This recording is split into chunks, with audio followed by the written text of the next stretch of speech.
Confident group ಮಾಲೀಕ ಆತ್ಮಹತ್ಯೆ ಪ್ರಕರಣಕ್ಕೆ ಸಂಬಂಧಪಟ್ಟಂತೆ ಅವರ ಮೃತದೇಹ ಈಗ ಬೋರಿಂಗ್ ಆಸ್ಪತ್ರೆಯಲ್ಲಿರುವಂಥದ್ದು. ಸಿಜೆ ರಾಯ್ ಮೃತದೇಹದ ದರ್ಶನ ಮಾಡಿಕೊಂಡಿದ್ದಾರೆ ಅವರ ಕುಟುಂಬಸ್ಥರು. ಇನ್ನು ಸಾಕಷ್ಟು ಜನ ಬರ್ತಾ ಇದ್ದಾರೆ, ವಿದೇಶದಲ್ಲಿದ್ದಾರೆ, ಅವರ ಕುಟುಂಬಸ್ಥರು ಬರ್ತಾ ಇದ್ದಾರೆ. ಇಂದು ಬೆಳಗ್ಗೆ 10 ಗಂಟೆಗೆ ಮರಣೋತ್ತರ ಪರೀಕ್ಷೆಯನ್ನ ಮಾಡಲಾಗುತ್ತೆ. ಬೋರಿಂಗ್ ಆಸ್ಪತ್ರೆಗೆ ಆಗಮಿಸಿರುವಂಥದ್ದು ರಾಯ್ ಕುಟುಂಬಸ್ಥರು.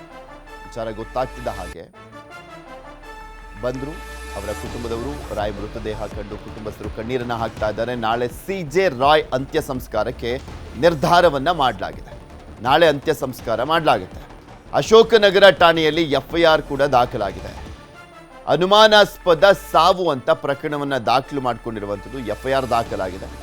ಕಾನ್ಫಿಡೆಂಟ್ ಗ್ರೂಪ್ ಎಂಡಿ ನೀಡಿರುವಂಥ ದೂರಿನ ಅನ್ವಯ ಎಫ್ಐಆರ್ ದಾಖಲಾಗಿದೆ. ಕಾನ್ಫಿಡೆಂಟ್ ಗ್ರೂಪ್ನ ಎಂಡಿ ಜೋಸೆಫ್ ಅವ್ರು ಕೊಟ್ಟಿರುವಂಥ ದೂರಿನ ಆಧಾರದ ಮೇಲೆ ಎಫ್ಐಆರ್ ದಾಖಲು ಮಾಡಿಕೊಂಡು ರಾಜ್ಯದ ಪೊಲೀಸರು ತನಿಖೆಯನ್ನು ಮಾಡ್ತಾರೆ. ವಿದೇಶಗಳಲ್ಲಿರುವಂಥ ಸಿಜೆ ರಾಯ್ ಸಂಬಂಧಿಕರು ಭಾನುವಾರ ಅಂತ್ಯ ಸಂಸ್ಕಾರವನ್ನು ನೆರವೇರಿಸಲಿಕ್ಕೆ ತೀರ್ಮಾನ ಮಾಡಲಾಗಿದೆ. ಸಿಜೆ ರಾಯ್ ಪತ್ನಿ ಲಿನಿ ರಾಯ್, ಪುತ್ರ ರೋಹಿತ್ ರಾಯ್, ಪುತ್ರಿ ರಿಯಾ ರಾಯ್ರಿಂದ ಪಾರ್ಥಿವ ಶರೀರದ ದರ್ಶನವನ್ನು ಪಡೆಯಲಾಗಿದೆ. ಅವರ ಕುಟುಂಬದವರೆಲ್ಲರೂ ಕೂಡ ಬರುವಂಥ ನಿಟ್ಟಿನಲ್ಲಿ ಕಾಯ್ತಾ ಇದ್ದಾರೆ. ಸೊ ಈ ಕಾರಣಕ್ಕೋಸ್ಕರ ಬರೋದಕ್ಕೆ ತಡ ಆಗುತ್ತೆ ಅಂದ್ಬಿಟ್ಟು ನಾಳೆ ಅಂತ್ಯ ಸಂಸ್ಕಾರವನ್ನು ನೆರವೇರಿಸಲಾಗುತ್ತೆ. ಸಿಜೆ ರಾಯ್ ಶಾಕಿಂಗ್ ನ್ಯೂಸ್ ಅದು. ನಿನ್ನೆ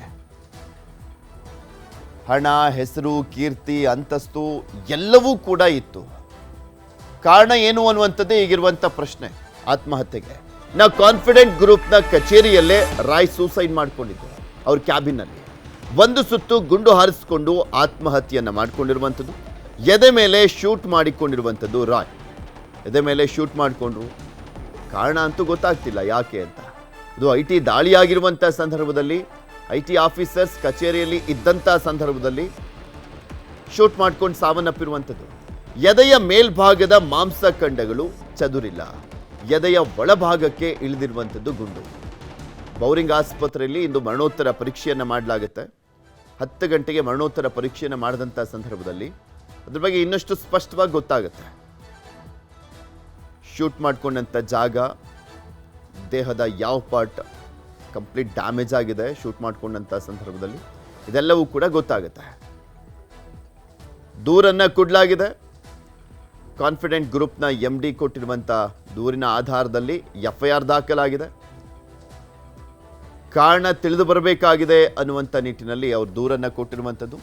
ಸೊ ಹೀಗಾಗಿ ಅನುಮಾನಾಸ್ಪದ ಸಾವು ಅಂತ FIR ದಾಖಲು ಮಾಡಿಕೊಳ್ಳಲಾಗಿರುವಂಥದ್ದು. ಸಾಕಷ್ಟು ಇನ್ಸ್ಪೈರ್ ಆಗಿದ್ದಂಥ ವ್ಯಕ್ತಿ, ಜೋಶ್ನಲ್ಲಿ ಇರ್ತಾ ಇದ್ರು, ಕ್ರೇಜ್ ಇತ್ತು. ನಾನು ಹೇಳ್ತಾ ಇದ್ನಲ್ಲ ಆಗಲೇ, ಹಣ, ಕೀರ್ತಿ, ಹೆಸರು ಎಲ್ಲವೂ ಕೂಡ ಇತ್ತು. ಸಾವಿರಾರು ಕುಟುಂಬಗಳಿಗೆ ಜೀವನವನ್ನು ಕೊಟ್ಟಿದ್ರು. ಇಂತಹ ವ್ಯಕ್ತಿ ಆತ್ಮಹತ್ಯೆ ಮಾಡಿಕೊಳ್ಳೋದಕ್ಕೆ ಕಾರಣ ಏನು ಅಂತ ಒತ್ತಡ ಏನಿತ್ತು? ಸಾವನ್ನಪ್ಪುವಂಥ ನಿಟ್ಟಿನಲ್ಲಿ ಏನು ಅವರಿಗೆ ಅಷ್ಟೊಂದು ಆತಂಕ ಕಾಡ್ತಾ ಇದ್ದಿದ್ದು, ಭಯ ಇದ್ದಿದ್ದೇನು? ಪ್ರಶ್ನೆಗಳು ಬರ್ತವೆ. ತುಂಬ ಗಟ್ಟಿ ಮನುಷ್ಯನಪ್ಪ ಅಂತ ಹೇಳ್ತಾರಲ್ಲ, ಅಂಥ ಮನುಷ್ಯರಲ್ಲಿ ಇವರು ಕೂಡ ಒಬ್ಬರು, ಸಿಜೆ ರಾಯ್. ಅಂಥ ಗಟ್ಟಿ ಮನುಷ್ಯರೇ ಇಂಥ ಗಟ್ಟಿ ನಿರ್ಧಾರವನ್ನು ಮಾಡಲಿಕ್ಕೂ ಕೂಡ ಆಗದು. ಬಟ್ ಕಾರಣ ಏನು ಗೊತ್ತಿಲ್ಲ. ಇನ್ನು ಅವ್ರ ಕುಟುಂಬದವರು ಕೂಡ ಏನಾಯಿತು, ಏನು ಎತ್ತ ಅನ್ನುವಂಥದ್ರ ಬಗ್ಗೆ ಮಾಹಿತಿ ಕೊಟ್ಟಿಲ್ಲ. ಸಿಜೆ ರಾಯ್ ಕೊನೆಯದಾಗಿ ತನ್ನ ತಾಯಿಯ ಜೊತೆ ಮಾತನಾಡ್ತೀನಿ ಅಂತ ಹೇಳ್ದಂಥವ್ರು ಕ್ಯಾಬಿನ್ ಒಳಗಡೆ ಹೋದಂಥ ಸಂದರ್ಭದಲ್ಲಿ.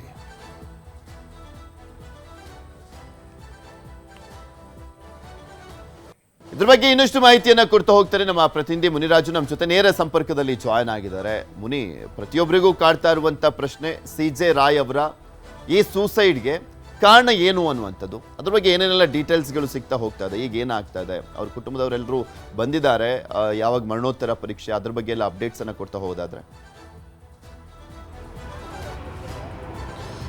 ಪೃಥ್ವಿ, ಈಗಾಗಲೇ ಈ ಒಂದು ಆತ್ಮಹತ್ಯೆಗೆ ಸಂಬಂಧಪಟ್ಟಂತೆ ಅಶೋಕ್ ನಗರ ಪೊಲೀಸರು ಕೂಡ ಈಗ ಪ್ರಕರಣವನ್ನು ದಾಖಲು ಮಾಡ್ಕೊಂಡಿದ್ದಾರೆ. 174C ಅಡಿಯಲ್ಲಿ ಅನುಮಾನಾಸ್ಪದ ಸಾವು ಅಂತೇಳಿ ಈಗ ಒಂದು ಪ್ರಕರಣ ಕೂಡ ದಾಖಲು ಮಾಡ್ಕೊಂಡಿರೋದು. ಮತ್ತೆ ಈಗಾಗಲೇ ಏನು ಕುಟುಂಬಸ್ಥರು ಕೂಡ ಬೋರಿಂಗ್ ಆಸ್ಪತ್ರೆ ಬಳಿ ಆಗಮಿಸಿದ್ದು, ಅವರು ಕೂಡ ಈ ಒಂದು ಸಾವಿಗೆ ಸಂಬಂಧಪಟ್ಟಂತೆ ಪೊಲೀಸ್ ಅಧಿಕಾರಿಗಳ ಬಳಿ ಒಂದು ಮಾಹಿತಿಯನ್ನು ಕೂಡ ಈಗ ಕಲೆಕ್ಟ್ ಮಾಡ್ತಾ ಇರೋದು. ಯಾಕಂದ್ರೆ IT ಅಧಿಕಾರಿಗಳ ದಾಳಿ ಸಂದರ್ಭದಲ್ಲೇ ಈ ಒಂದು ಏನು ಆತ್ಮಹತ್ಯೆ ಕೂಡ ಆಗಿರೋದ್ರಿಂದ ಇದ್ರ ಬಗ್ಗೆ ಒಂದು ನಿಖರ ತನಿಖೆ ಆಗಬೇಕು. ಮತ್ತೆ ಈ ಒಂದು ಆತ್ಮಹತ್ಯೆಗೆ ಕಾರಣ ಕೂಡ ಇನ್ನೂ ತಿಳಿದು ಬರ್ತಾ ಇಲ್ಲ. ಆದ್ರಿಂದ ಪೊಲೀಸ್ ಅಧಿಕಾರಿಗಳ ಬಳಿ ಕುಟುಂಬದವರು ಕೂಡ ಒಂದು ಮಾಹಿತಿಯನ್ನ ಪಡ್ಕೊಳ್ತಾ ಇದ್ದಾರೆ.